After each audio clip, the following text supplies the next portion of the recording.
అందరికీ నమస్కారం. ఈరోజు TFCC chairman doctor Pratani Ramakrishna Goud గారిని ఇంటర్వ్యూ చేయబోతున్నాము.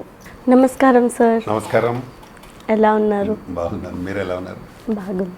ఇద్దరు ముఖ్యమంత్రుల మీటింగ్ ఉంది కదా సార్, ఫిల్మ్ ఇండస్ట్రీ నుండి ఏం ఆశిస్తున్నారు? అందరికీ నమస్కారం. అయితే రేపు ఇద్దరు ముఖ్యమంత్రులు కలిసి మీటింగ్ చేస్తూ ఉన్నారంటే గత 10 years అయిపోయింది.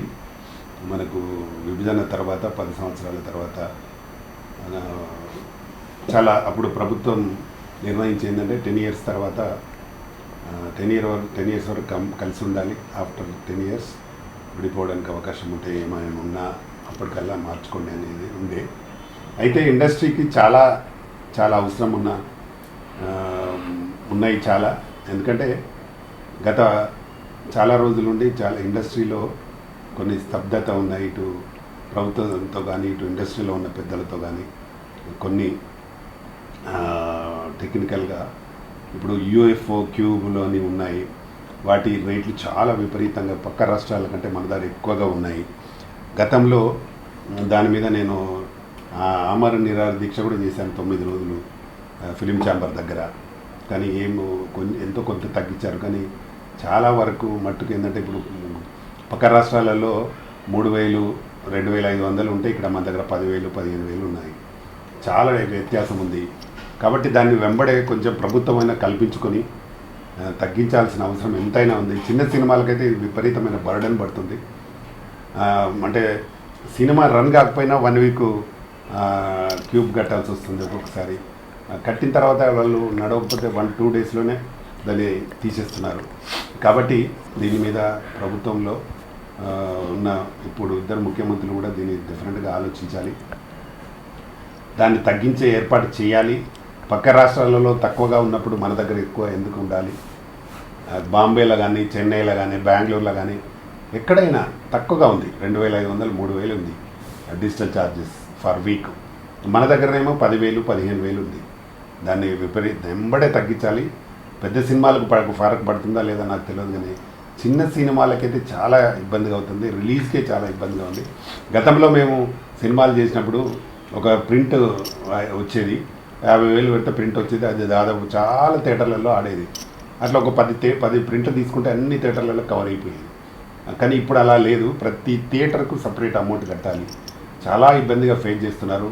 అందుకే ఇండస్ట్రీలో వాటి థియేటర్లు కూడా సరిగా నడవట్లేదు. చాలా సినిమా థియేటర్లు సింగిల్ స్క్రీన్స్ అన్ని మ్యారేజ్ హాల్స్ అవుతున్నాయి. కాబట్టి థియేటర్స్ కూడా జనాలు రావడం లేదు. ఇవన్నీ పరిస్థితులను గమనించి ముఖ్యమంత్రులు ఇద్దరు డెఫినెట్గా ఈ సినిమా ఇండస్ట్రీకి ఏదైనా చేయాలని నేనైతే మా తెలంగాణ ఫిలిం ఛాంబర్ ద్వారా కోరుతున్నాను. వాళ్ళు ఏదో చేస్తారనే ప్రగాఢ విశ్వాసం కూడా ఉంది నాకు. తప్పకుండా చేయాలని రిక్వెస్ట్ చేస్తూ ఉన్నాము. అలాగే 2 రాష్ట్రాలలో థియేటర్ల పరిస్థితి కూడా చాలా ఇబ్బందికరంగా ఉంటుంది. చిన్న సినిమాలకు థియేటర్లు ఇవ్వరు, రెంట్ కట్టమంటారు, కంపల్సరీ రెంట్ కట్టాలంటారు. మరీ ముఖ్యంగా హైదరాబాద్లో అయితే కంపల్సరీ రెంట్ అంటున్నారు కొన్ని థియేటర్లు అయితే. అది కూడా చాలా ఇబ్బందిగా ఉంది. ఇప్పుడు ఓనర్స్ రెంట్ అంటే వేరు, మళ్ళీ ఓనర్స్ దగ్గర లీజర్కు రావాలి, ఓనర్కి రావాలి. అంటే ఇతను కోట్లు పెట్టి సినిమాలు తీస్తే ఈ ప్రొడ్యూసర్కు మిగిలే చాలా తక్కువ. పెద్ద సినిమాలు కూడా ఎన్ని రోజులు ఆడినా వాళ్ళకి మళ్ళీ ఫైనల్కి వచ్చేసరికి ఇన్కమ్ అనేది చాలా తక్కువగా ఉంటుంది.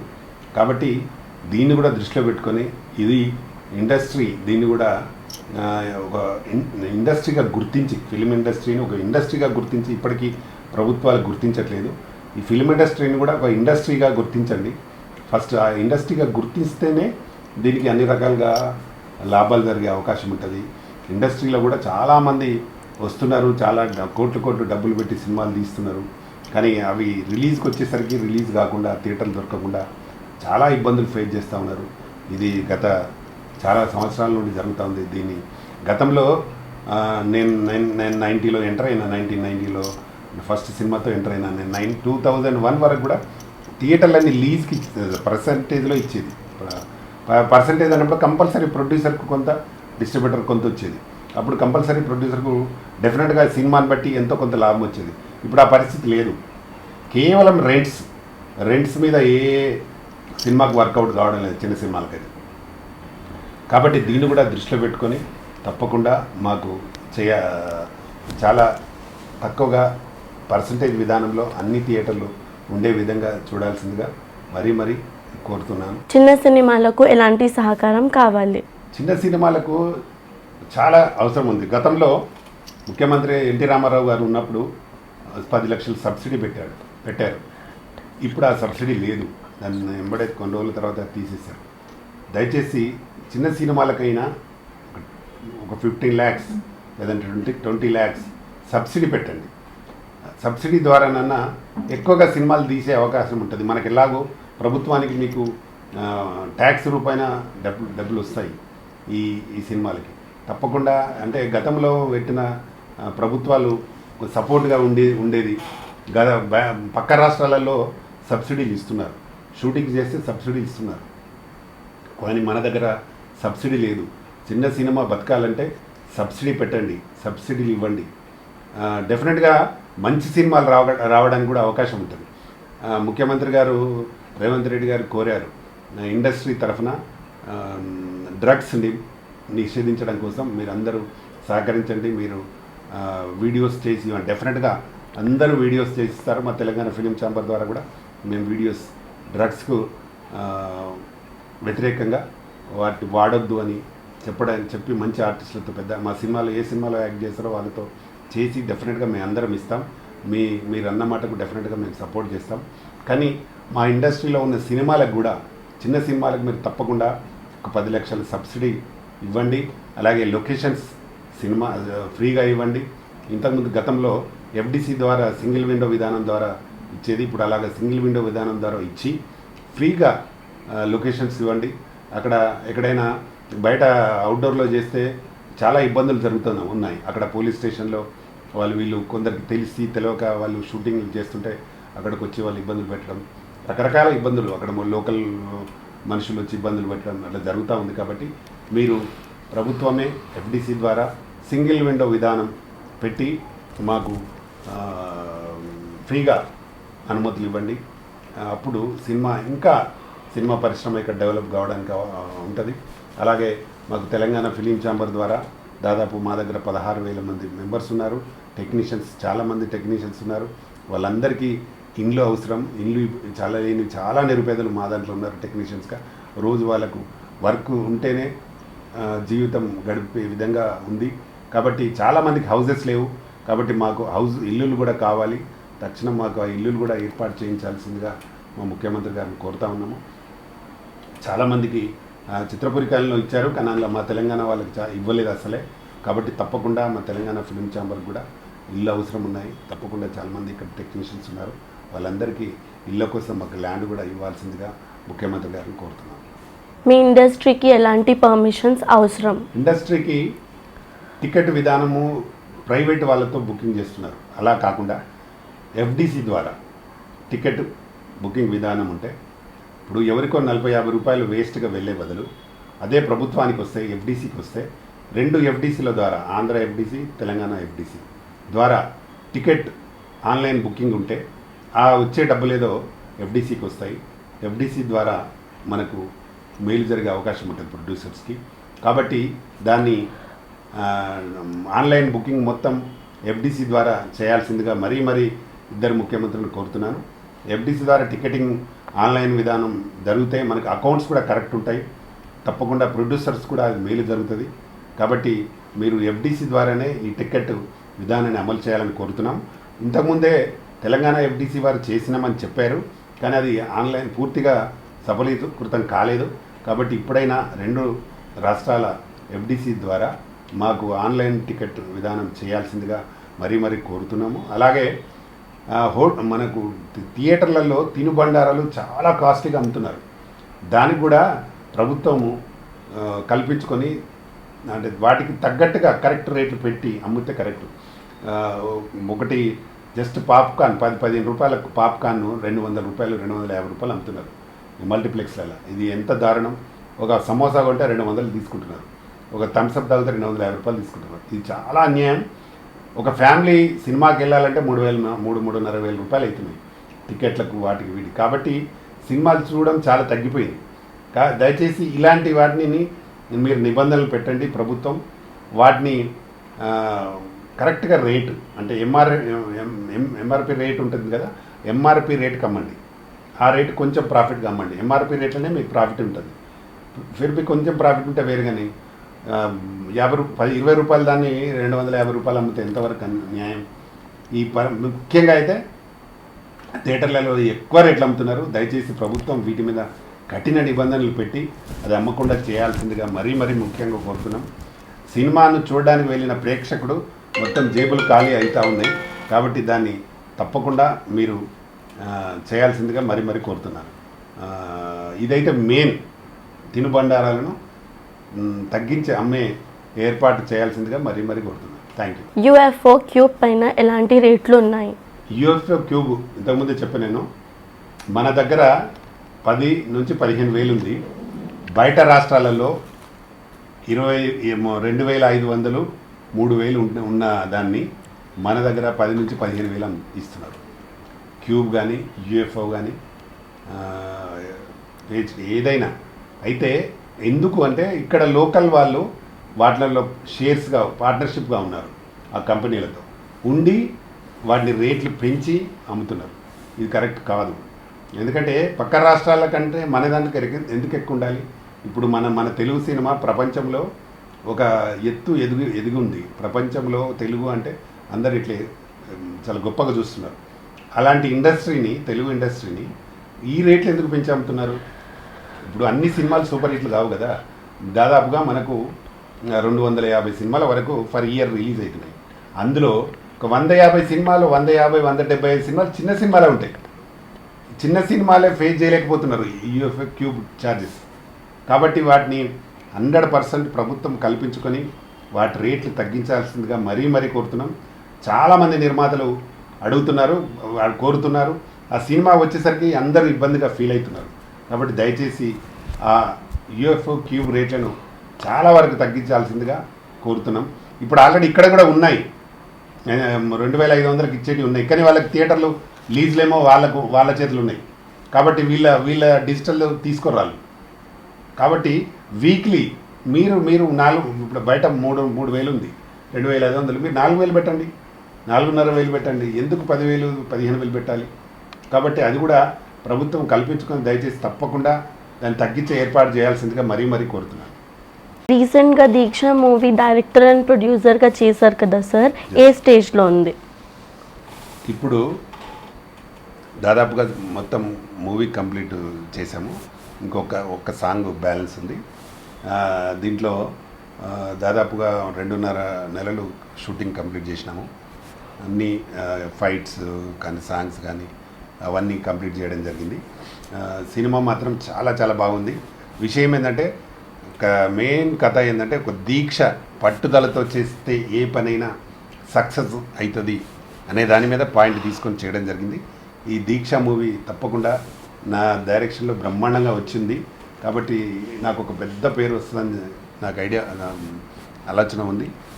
నా ఆలోచన ప్రకారంగా ఇది మంచి సినిమా అవుతుందని కూడా నమ్మకం ఉంది.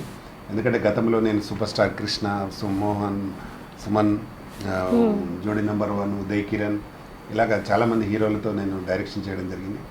కాబట్టి ఆ సినిమాలు జోడీ నెంబర్ 1 చాలా మంచి పెద్ద హిట్ అయింది నాకు. ఈ సినిమా కూడా డెఫినెట్గా పెద్ద హిట్ అవుతుందని నాకు నమ్మకం ఉంది. ఎందుకంటే గత సినిమాల కంటే ఈ సినిమా ఇంకా చాలా బాగా వచ్చింది.